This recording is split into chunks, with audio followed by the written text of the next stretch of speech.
In Germany, 3 identical satellites are being put through their paces. They'll be launched next year in a bid to provide the most detailed ever survey of the state of the Earth's magnetic field. The satellites are being launched as part of the European Space Agency's SWARM mission. The 3 craft will be put into different polar orbits of between 400 and 550 kilometers altitude. High precision measurements of the strength and direction of the magnetic field will be given by each, and in combination they should provide enough information to create various models of what's happening. But why is it important to study the Earth's magnetic field? What if our compasses pointed south one day? It seems far-fetched, but that is exactly what happened on Earth some 780,000 years ago, a total reversal of the magnetic poles. On average, these reversals occur every 500,000 years or so. No one knows if this is happening now, but one component of the Earth's magnetic field has decayed by 10% over the past 150 years, and the process appears to be speeding up. There's an observation that by 15 meters per day, the North Pole is moving towards Siberia. This makes 50 kilometers per year. And I think this is quite a significant number, and it underlines that there's really something happening with this Earth's magnetic field, which needs to be observed. Most of the field is probably produced by a self-sustaining dynamo in the Earth's fluid outer core.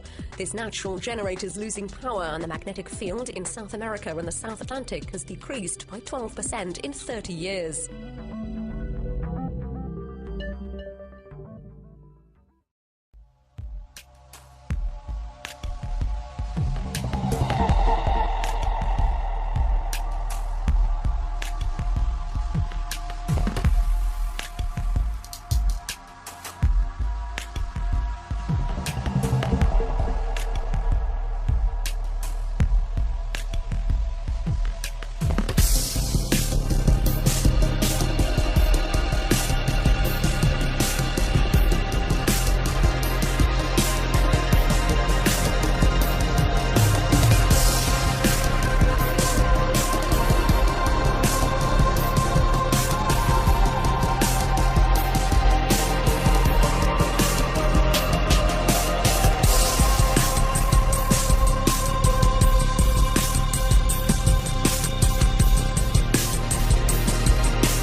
The tilt of the Earth was 23.4 degrees, and when it is summer in Europe and North America, the distance to the Sun was over 94.2 million miles, tilted towards the Sun. But now the North Pole is in England, on the south coast at Herne Bay. If the tilt is the same angle, 23.4, then the heat from the Sun come January, when the distance is reduced to 92 million miles, then North America, China, parts of India and Europe will face unbearable heat and loss, including Russia and China, of course, Mongolia and Nibiru. This is what it looked like before the tilt. Tilt is caused by two things: crossing the Milky Way galaxy equator into the northern hemisphere, and the return of what some people call Nibiru. It's a small binary star with several planets, and it is south of the world, pulling against the magnetic field of the Earth and tilting. As far as the North Star is concerned, it has always been above the Northern Hemisphere, and in ancient times navigators used it to sail back to England. So sailing south, the star became lower in the sky until past Morocco it was on the horizon, and further south it was below the horizon. You can see it, could have seen it from the descending passage of the altar to the Lord, the Great Pyramid. The prophecy here of the pyramid is that when you can't see it anymore from the descending passage, then that's the end of time. Since June the 5th, 2013, a new axis of the Earth has settled down over Herne Bay in England. So the problem the Earth faces is prophecy. Can't be altered. Now the world rejects the Lord, Psalms 118:22, in his second coming, himself. Even though the Pope Benedict XVI has written and announced that he has met Jesus, spoke to Jesus, and wrote an apostolic letter, which is very important for the Christian world, because 1.2 billion of Christians are Catholic. But because he did that, Joseph of Arimathea would turn over in his grave, seeing that he is now a prisoner in the Vatican. Thanks to Francis, the new Pope, and all the cardinals. 99% of the Vatican is evil. So maybe you get 5 or 6 good men in there and that's it. The rest are Lucifer worshipping demons. So there's the location in Herne Bay. There it is from space. So what the world order does not do ever is tell you the truth, and I always tell you the truth. So on December the 11th, 2011, at 11:11 a.m. Eastern Australia, solar system travelling at 69,000 kilometres per hour at a 63-degree angle across the equatorial line of the Milky Way galaxy. Here the message is 69 is Jehovah, it's also Leonard, and 63 is Isaiah 63. The galaxy is 100,000 light years wide, so it's a mathematical perfection. 1 times pi is pi. Therefore, 100,000 light years is 314,153, off to infinity, there's a never-ending number, and is pi. Now, we had cameras set up watching the moon, and at 11:11 it started to flip, and 1 hour later it was completely upside down at 180 degrees, and then it finally settled down and came back upright, and it's been wobbling back and forth ever since. Coriolis effect is one of the things that is not spoken about either in the news. If you drain water down your tap and you're living in North America or Europe, you find it's now going counterclockwise, where it was going clockwise. In Australia, it is reversed. The Earth itself wobbling was prevented by Antarctica. It is like a giant damper. They use dampers like this as weights hanging in buildings, high-rise buildings, for resisting movement during an earthquake.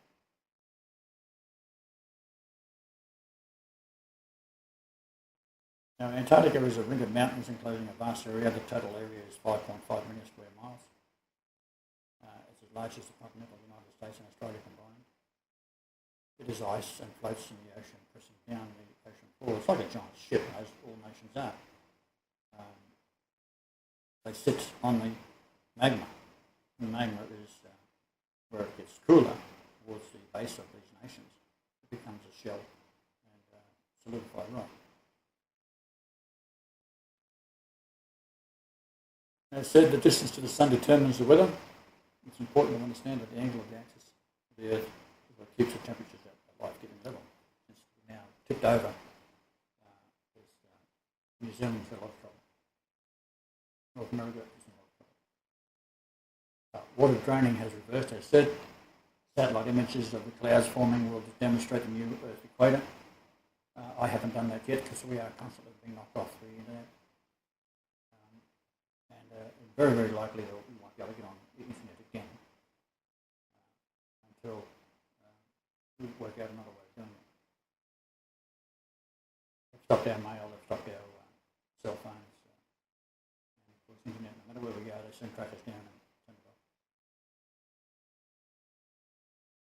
So the world order has been building underground tunnels for 60 years since the end of World War II, and they know because even the Vatican has a telescope called Lucifer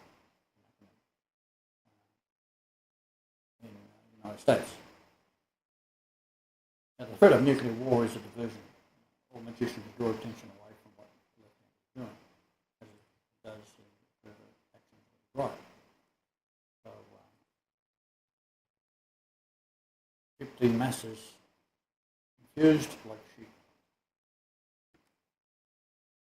Top drawing is what the normal orbit of the Earth is around the Sun. You see how when it gets close to 92 million miles in January, 40 years in maximum, Europe was tilted away. Now it's tilted towards the Sun at 92 million miles. So come January, Europe is in a lot of trouble. With the new North Pole in South England, the access through to the South Pole is near New Zealand and will be extremely cold. Personally, New Zealand will not be missed. That is the most vile nation with every form of satanic practices imaginable. In the Talmud, the ancient Babylonian mystery, which has caused the Judaism practicing Jews to be kicked out of 80 countries for drinking children's blood. The blood contains the soul, and as they don't have a soul, they are drinking the blood of children as the purest Christians have in the soul and believe that they can be sustained by the sacrificing of children. Pathetic and sad as it is, they do have a soul and it is going to the bottom of it.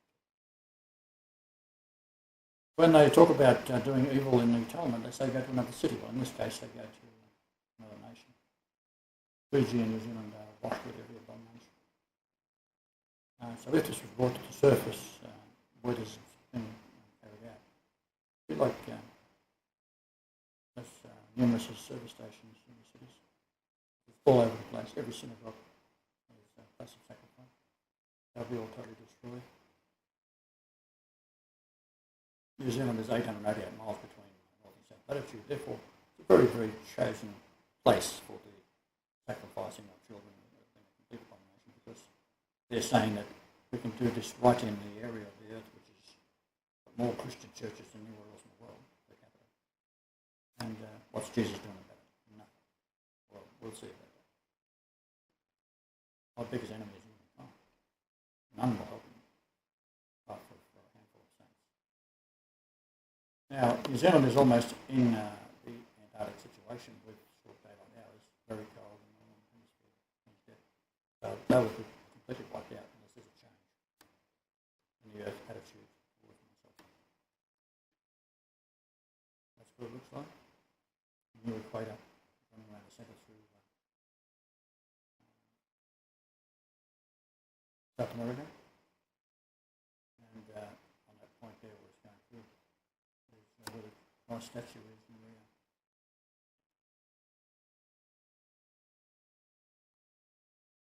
Now, Australia will be protected and temperatures will drop and have done so far, but much, much further. Tasmania, Melbourne, Adelaide, very, very cold. Sydney is further north and Perth will be livable, but very cold. The further north you go, the warmer it will be compared to the south, the new south. Now, Australia has been reporting temperatures have dropped dramatically for winter, which is in June, July, indicating the tilt is towards the sun. Bad news for the northern hemisphere when closest in January.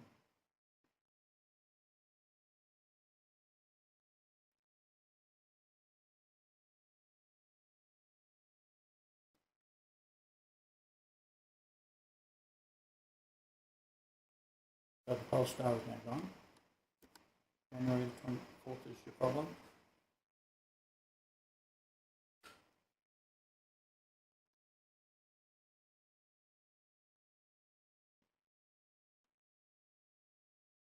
My calculations see the axis passes through Stonehenge.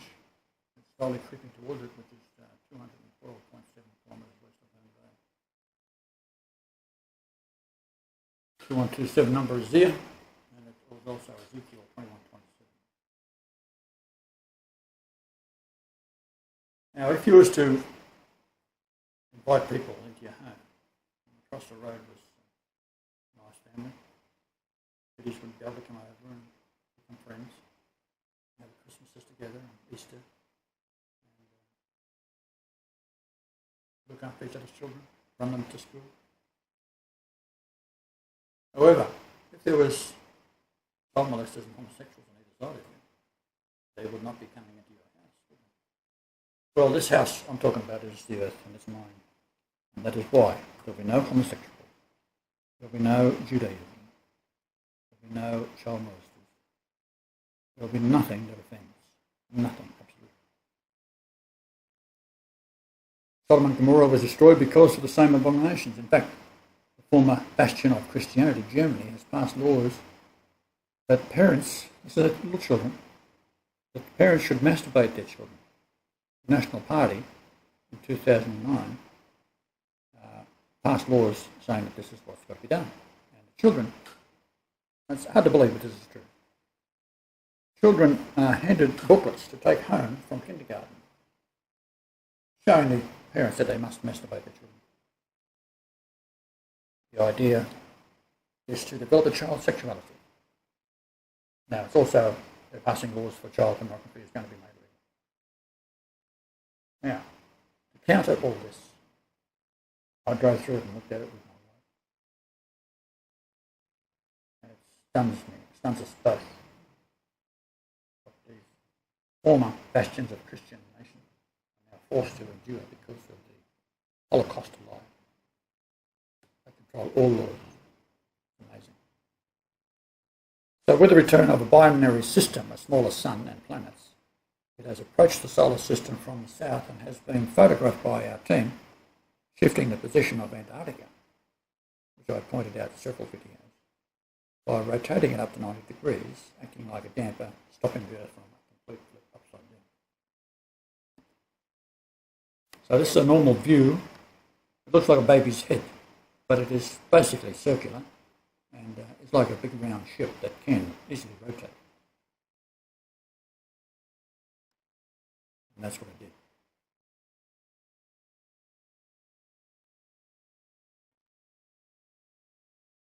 So the new poles are temporary, but it will take months to recover. But during that time, people, evil men and women, will be begging to die because they'll be so tormented by what they're going to endure. In Australia, as of June, they're reporting animals, temperatures, all sorts of strange things.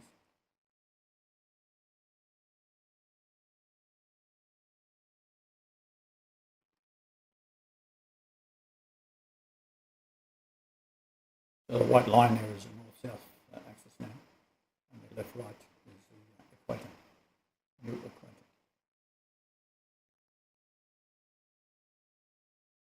So along the equator, it's going to be reasonably comfortable for people to live. It'll be very cold in New Zealand. It all can be stopped, of course. Just one way to do it, and that's to recognise that God is back and not going to take any more of this crap.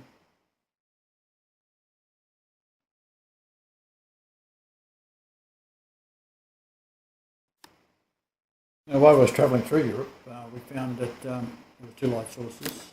One light source, you can't see it. It's below the spectrum of the eye, but when it bounces off the moon or vehicles and so forth, it does leave a shadow because the spectrum changes light. So we had many occasions where we've seen a shadow on either side of vehicles because the light was coming from two directions. So, scripture. And it was commanded them that they should not hurt the grass of the earth, neither any green thing, neither any tree, but only those men which have not the seal of God in their foreheads.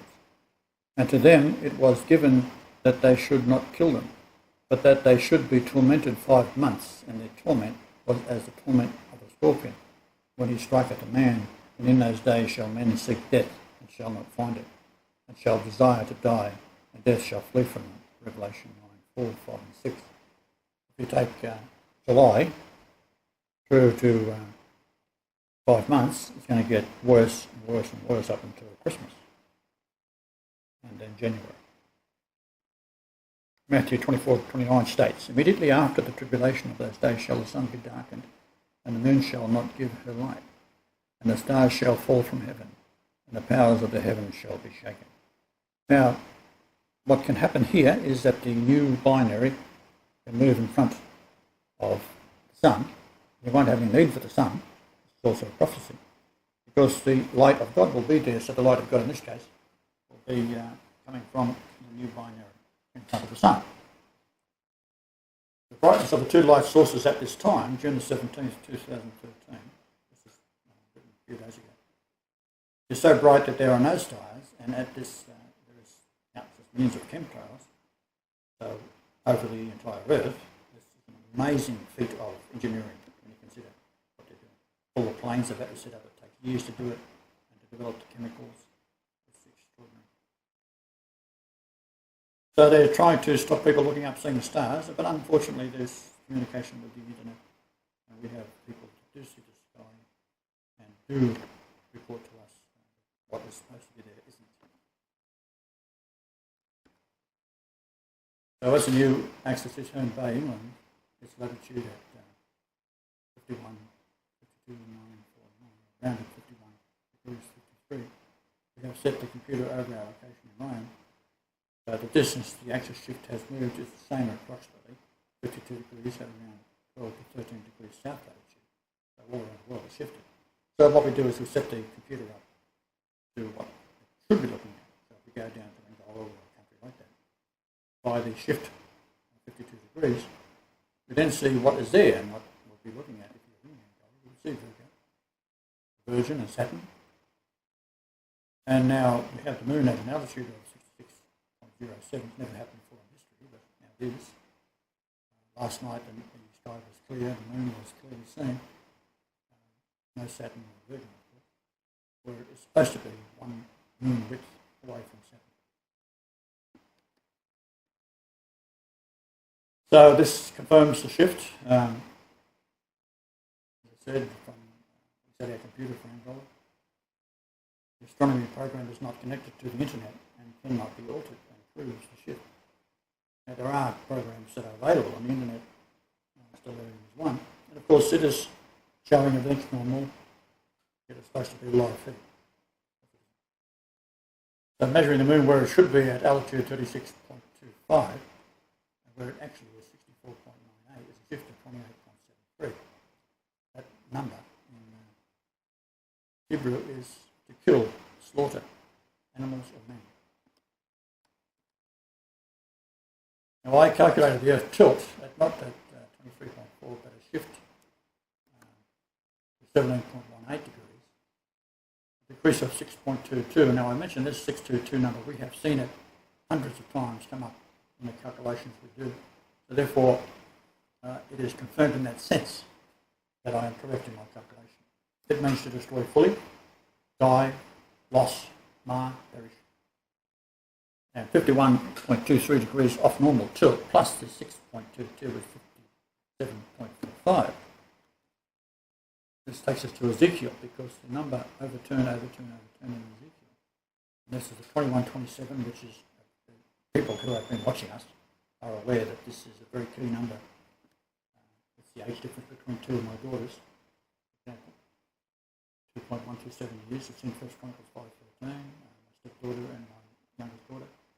And the numbers stretch out from there to amazing consistency.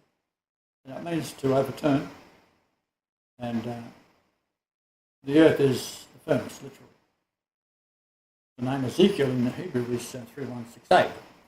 And of course in Greek, most of you are familiar with my work. Will know this to be Lord, 800, Jesus 888, plus 1480, added 3 together and get 3168. And the Pope will be 31680 days old on my birthday, on January 11, 2014. Now, as odd as all this is, we are dealing with creation. Universities have been dominated by Zionism for decades, years, centuries now. depending on what country. And of course all behind that is Judaism. So the smaller sun is giving off light, but we can't see it. But what happens is that the animals can see it. So reports from Australia, all farm animals are trying to get out of the farm. Feral goats are everywhere.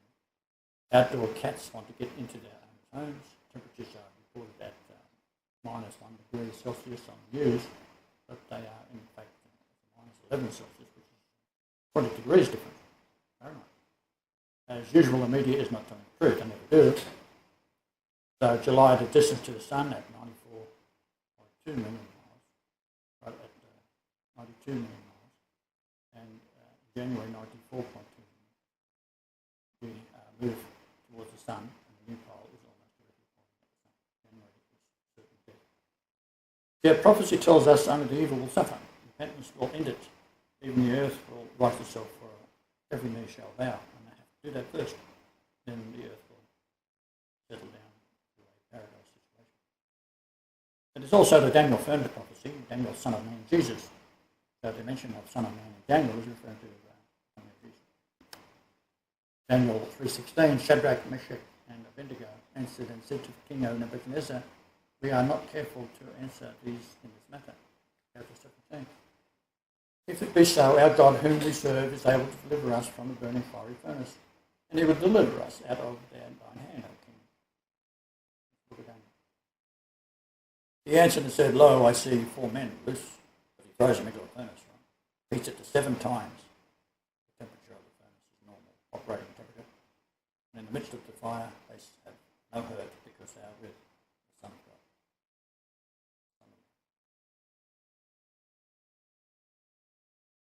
And who is the Son of God? Jesus. And who is Jesus? Yahweh. And who is Yahweh? Me. I am. Who is Ryan and Nickelodeon Marshall, King of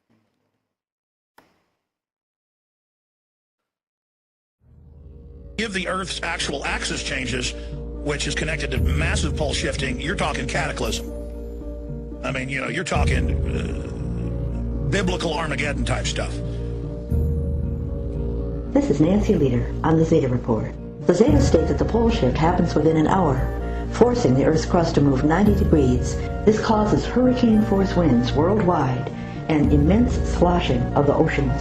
The general guideline is to be 100 miles in from the coastline and 200 feet above sea level.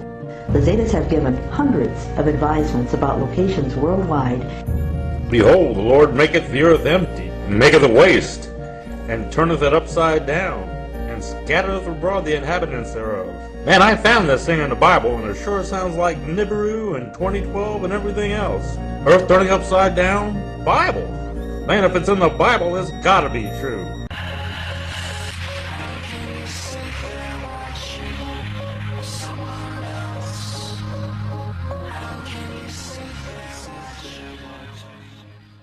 Are you ready for the Dancing of the Poles in 2012?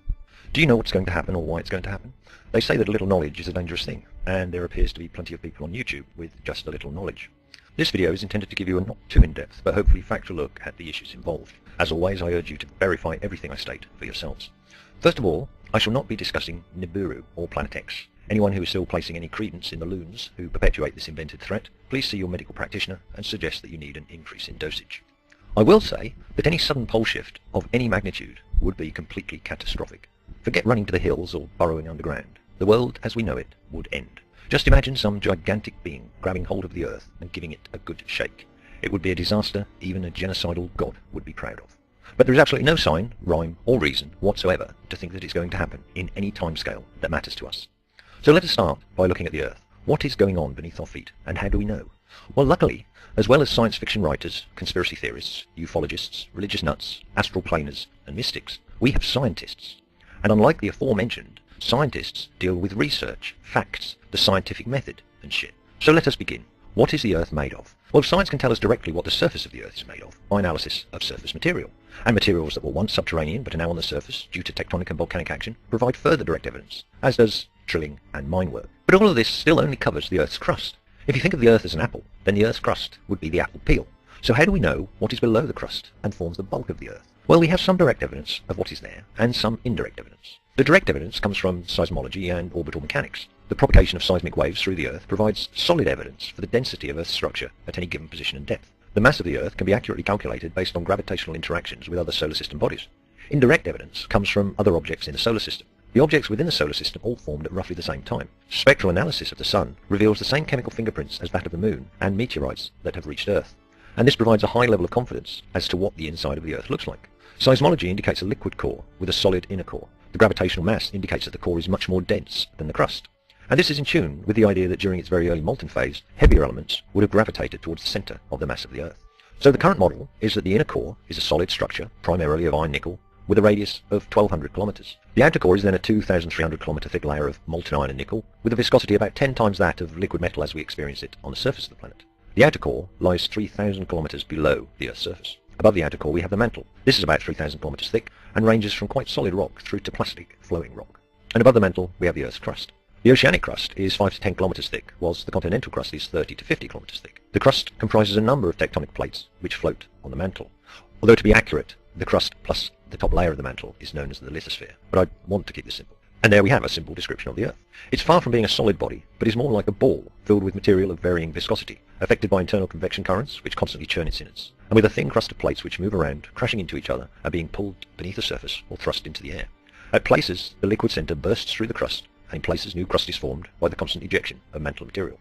But the Earth is not a stationary object. Let us look at how the Earth moves and why it moves. First and most obviously to us now, the Earth orbits the Sun. How would you prove that to a primitive tribesman in remote Papua New Guinea or a Christian? Show them how the movements of the celestial bodies are best explained by a heliocentric solar system. And of course you'd be telling them a lie, because the Earth does not orbit the Sun, though I shall now continue to say it does, as we will all know what that really means. Nothing exists in isolation, and our Sun and Earth are no exception. If we simply consider the Sun-Earth system, then we must remember that they both orbit the centre of mass of that system. It just so happens that the Earth is so piddlingly small in comparison to the Sun that the system's very centre is close to the centre of the Sun. And of course, we have a whole solar system to consider. Now the Sun comprises 99.86% of the total mass of the solar system, and Jupiter accounts for approximately 70% of what's left, or to put it another way, 2.5 times the mass of all the other planets and bodies combined. Little Earth is just 1/300th of Jupiter's mass. Anyway, the point here is that just as the Sun-Earth system has a barycenter, the Sun also has a barycenter with all other objects which orbit it. Jupiter has by far the largest gravitic effect on the Sun, and the Sun-Jupiter's barycenter is outside the body of the Sun. This causes the Sun to wobble as Jupiter orbits it. This wobble effect is used by astronomers to locate planets orbiting other stars, find a wobbly star, and decide if the wobble is caused by an orbiting planet. And everything in the solar system has a little tug on the Sun as well, to a greater or lesser extent. We cannot therefore think of the solar system as an orrery of objects all at fixed distances from each other in a perpetual and well-choreographed dance. Rather, all of the objects interact with each other, and they all wander through space as though slightly inebriated. Because of this, the gravitational forces exerted on the Earth by all the bodies in the solar system are constantly changing, and this results in many cyclic variations in the Earth's orbital eccentricity. And cyclic they are. It's a name to say that any of the cycles have a start or end point. They are continuous, i.e. cyclic. And we are yet to mention the Moon. The Earth and Moon are another two-bodied system, and they orbit a barycenter located about 1,700 kilometres below the Earth's surface. And so the Earth-Moon system dances a drunken waltz as it orbits the common barycenter with the Sun, as the Sun orbits its barycenter with Jupiter, and wobbles flirtingly with all the other planets. Now the Earth rotates on its axis once a day, or 365 times a year, as it orbits the Sun, constantly altering the gravitic effect that the Sun has on its surface. Earth precesses on its axis with a period of about 26,000 years, due to the Sun's unequal pull on the non-spherical Earth. And the Earth's axis is tilted at about 23.4 degrees, which again alters, as it spins, how it interacts with the Sun. The Moon, being so much closer to the Earth than the Sun, has a much greater gravitic tidal effect on the Earth. As the Moon orbits the Earth roughly every 27.3 days sidereal, or 29.5 days synodic, its distance from the Earth varies by about 11%. And so its gravitic tugging on the Earth continually changes, both in strength and location. Whilst this tugging is most evident in the ocean tides, the tidal forces also affect the physical Earth itself. The Moon's orbit is about 5 degrees off the ecliptic, and so the way its gravity adds and subtracts from the Sun is continually changing. And of course anything which alters the distribution of mass within the Earth itself also affects the spin and orbit of the planet. This includes the movement of water in the oceans due to the tides, the changes in air pressure in the atmosphere, the subterranean movements of mass due to thermal currents in the liquid core and molten rock of the mantle, the seismic shocks of earthquakes propagating through the Earth, changing ice sheets, isostatic rebound, hurricanes and meteorological events such as El Niño alter the spin of the Earth in a measurable way. Each and all these things can and do cause the Earth to move slightly on its axis. There are certain periodic wobbles that have been determined and can be calculated to an incredible degree of accuracy, but there are others, influenced by the tides and weather for instance, that cannot be forecast with any degree of accuracy beyond a few weeks or months. And all of these forces have been in play for millions of years and have resulted in the poles wandering at different periods in Earth's history. Over the past 200 million years, the poles have wandered approximately 30 degrees, with a characteristic rate of 1 degree or less every million years. There are some hypotheses of more rapid movements at different times in Earth's history, but there is a clear consensus that not much has happened since the dinosaurs were strutting their stuff.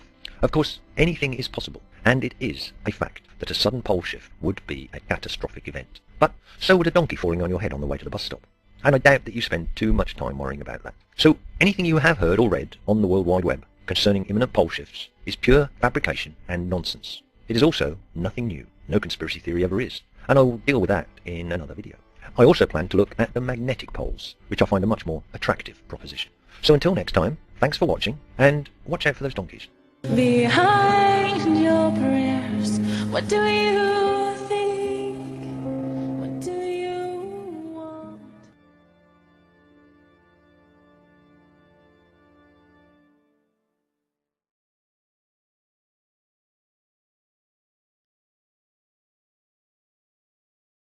The two different images of the Earth's magnetic field. On the left is a model of a normal situation where you have the lines of force extending out and of both the north and the south pole, and they loop back around and they form what's called our magnetosphere. It's a shield from solar radiation, from outside of our solar system.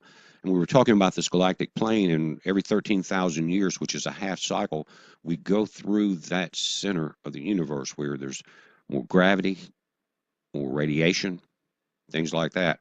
Now, on the right, you see what is a model of what would start occurring during a reversal. In other words, the north and south pole magnetically of the Earth would change.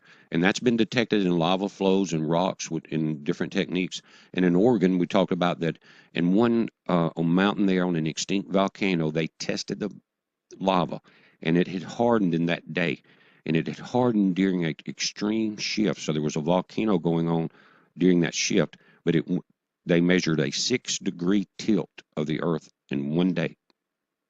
Now, scientists around the world now are starting to notice that it's starting to change. And of all the times to where we don't need our shields down, we're going right through this 13,000-year half cycle of this galactic plane. Now, back this summer, we have a satellite called GRACE that orbits the Earth.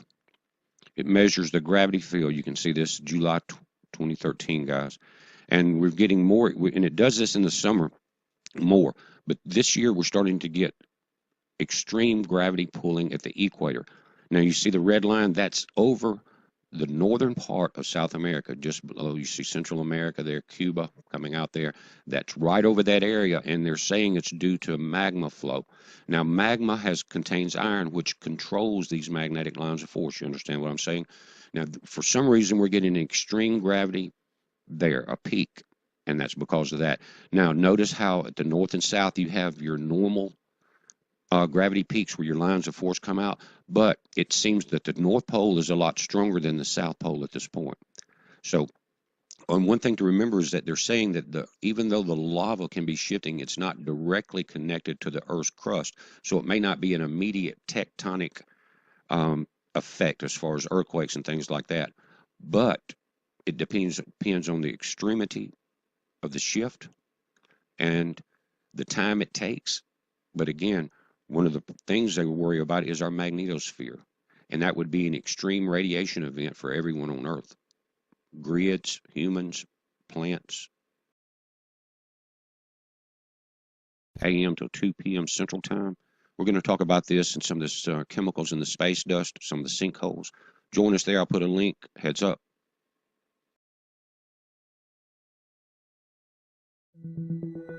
Here in the Astrium plant in Germany, 3 identical satellites are being put through their paces. They'll be launched next year in a bid to provide the most detailed ever survey of the state of the Earth's magnetic field. The satellites are being launched as part of the European Space Agency's SWARM mission. The 3 craft will be put into different polar orbits of between 400 and 550 kilometers altitude. High precision measurements of the strength and direction of the magnetic field will be given by each, and in combination they should provide enough information to create various models of what's happening. But why is it important to study the Earth's magnetic field? What if our compasses pointed south one day? It seems far-fetched, but that is exactly what happened on Earth some 780,000 years ago, a total reversal of the magnetic poles. On average, these reversals occur every 500,000 years or so. No one knows if this is happening now, but one component of the Earth's magnetic field has decayed by 10% over the past 150 years, and the process appears to be speeding up. There is an observation that by 15 meters per day, the North Pole is moving towards Siberia. This makes 50 kilometers per year. And I think this is quite a significant number, and it underlines that there's really something happening with this Earth's magnetic field, which needs to be observed. Most of the field is probably produced by a self-sustaining dynamo in the Earth's fluid outer core. This natural generator is losing power, and the magnetic field in South America and the South Atlantic has decreased by 12% in 30 years.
The tilt of the Earth was 23.4 degrees, and when it is summer in Europe and North America, the distance to the Sun was over 94.2 million miles, tilted towards the Sun. But now the North Pole is in England, on the south coast at Herne Bay. If the tilt is the same angle, 23.4, then the heat from the Sun come January, when the distance is reduced to 92 million miles, then North America, China, parts of India and Europe will face unbearable heat and loss, including Russia and China, of course, Mongolia and Nibiru. This is what it looked like before the tilt. Tilt is caused by two things: crossing the Milky Way galaxy equator into the northern hemisphere, and the return of what some people call Nibiru. It's a small binary star with several planets, and it is south of the world, near Antarctica, pulling against the magnetic field of the Earth and tilting. As far as the North Star is concerned, it has always been above the northern hemisphere, and in ancient times navigators used it to sail back to England.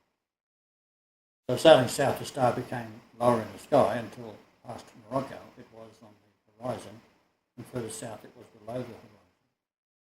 You can see it, could have seen it, from the descending passage of the altar to the Lord, the Great Pyramid. The prophecy here of the pyramid is that when you can't see it anymore from the descending passage, then that's the end of time. Since June the 5th, 2013, a new axis of the Earth has settled down over Herne Bay in England.